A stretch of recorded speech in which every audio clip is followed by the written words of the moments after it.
children, today's topic is displacement reaction. Displacement reaction क्या है? When an element displaces another element. One element displaces another element from its compound. एक example है iron plus copper sulphate. हमने एक test tube ली, उसके अंदर हमने डाल दिया कॉपर सल्फेट का सॉल्यूशन। ये ब्लू कलर का होता है। उसके अंदर हमने आयरन नेल डाल दी है। ये आयरन नेल डिप कर दी। कुछ टाइम इसको ऐसे ही हमने छोड़ दिया है।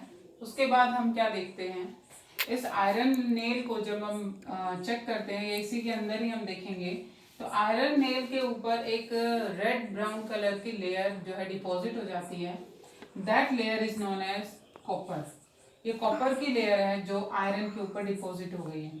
अब कॉपर कहाँ से आया? कॉपर सल्फेट की फॉर्म में था, जो सॉल्यूशन में था, जो उसको ब्लू कलर दे रहा था। बट अब क्या हुआ है, वो सल्फेट, उसने सल्फेट को छोड़ दिया है और वो अब बिल्कुल सेपरेट हो गया है मेटल की फॉर्म में। और कॉपर जो एज अ मेटल जो होता है वो रेडिश ब्राउन कलर का होता है और वो डिपॉजिट हो गया है आयरन नेल के ऊपर। अब सॉल्यूशन में क्या रहा? सॉल्यूशन तो अभी भी है यहाँ पर।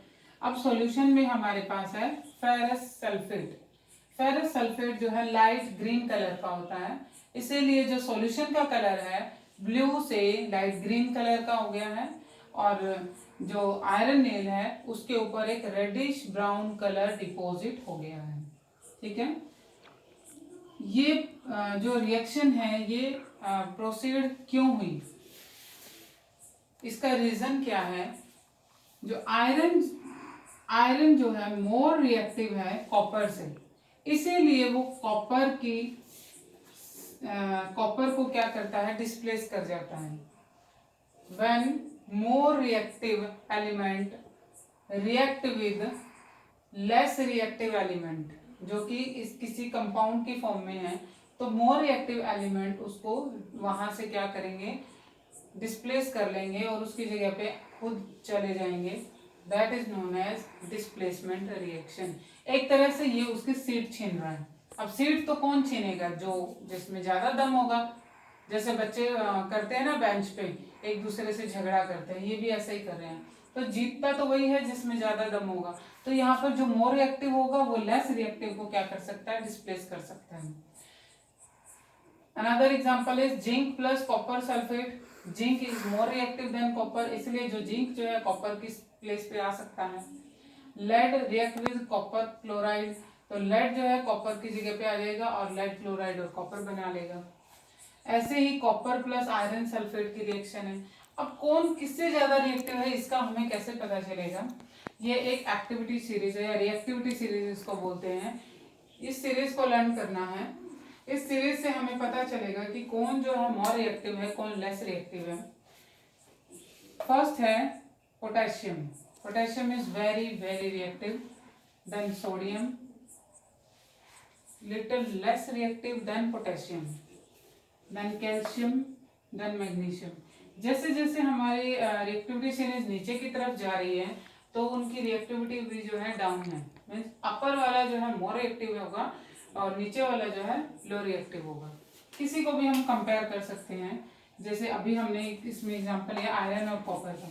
आयरन और कॉपर, इन दो सिर्फ हम अब इन दोनों को देखेंगे। इसमें जो इन दोनों में से ऊपर होगा वो मोर रिएक्टिव होगा।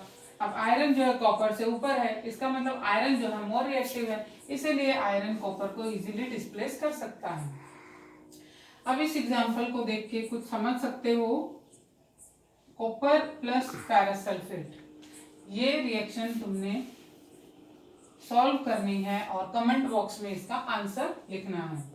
इसका आंसर तुम अगर लिखोगे तो मुझे पता चल जाएगा कि तुम्हें जो मैंने पढ़ाया है वो तुम्हें समझ आया है। ठीक है, then now next reaction is double displacement reaction। Displacement में क्या था, एक एलिमेंट दूसरे की सीट छीन रहा था। अब डबल का मतलब क्या है, दो हैं। Sodium sulphate react with barium chloride, तो इसमें क्या है, एक्सचेंज ऑफ आयंस। दो आयंस हैं वो आपस में एक दूसरे की सीट को एक्सचेंज कर रहे हैं। सोडियम बेरियम की जगह पे जा रहा है और बेरियम जो है सोडियम की जगह पे आ रहा है, इसीलिए हम इससे सेम है डिस्प्लेसमेंट रिएक्शन, बट इसमें दो आपस में आयंस एक दूसरे की सीट को एक्सचेंज करे, इसीलिए इसको बोलते हैं डबल डिस्प्लेसमेंट रिएक्शन। इसमें देखो प्रोडक्ट में sodium sulphate barium sulphate, barium sodium की जगह आ गया, सोडियम बेरियम की जगह पे आ गया। इस रिएक्शन में जो बेरियम सल्फेट हमारा बन रहा है वो जो है सॉलिड फॉर्म में बन जाता है, और जो सॉलिड फॉर्म में नीचे के साइड में एक जो टेस्ट ट्यूब है, ये डबल डिस्प्लेसमेंट रिएक्शन है। एक बीकर लेंगे, उसमें सोडियम सल्फेट का सॉल्यूशन बना के डाल देंगे, उसके बाद दूसरी टेस्ट ट्यूब में बेरियम क्लोराइड का सॉल्यूशन बनाना है और इसमें ऐड करना है। पहले हमने क्या डाला है सोडियम सल्फेट का, फिर हमने बेरियम क्लोराइड का सॉल्यूशन, दोनों का पहले सॉल्यूशन बनाना है फिर इसको ऐड करना है। दोनों को जब हम ऐड कर देंगे तो नीचे एक सॉलिड डिपॉजिट हो जाएगा, दैट इज बेरियम सल्फेट, और जो सॉल्यूशन हमारा है उसमें हमारे पास है सोडियम क्लोराइड। इसीलिए एक सॉलिड डिपॉजिट हो रहा है, वो इनसॉल्युबल सॉलिड है, इसलिए इस प्रोसेस को हम बोलते हैं प्रेसिपिटेशन रिएक्शन। पीपीटी जो है प्रेसिपिटेट बन रहे हैं, सॉलिड का नाम है प्रेसिपिटेट। जो ये अलग अलग रिएक्शन में अलग अलग कलर के हो सकते हैं। तो डबल डिस्प्लेसमेंट रिएक्शन जिसमें कोई इनसॉल्युबल सॉलिड भी बनता है, उस रिएक्शन को हम क्या बोलते हैं, also known as precipitation reaction, right.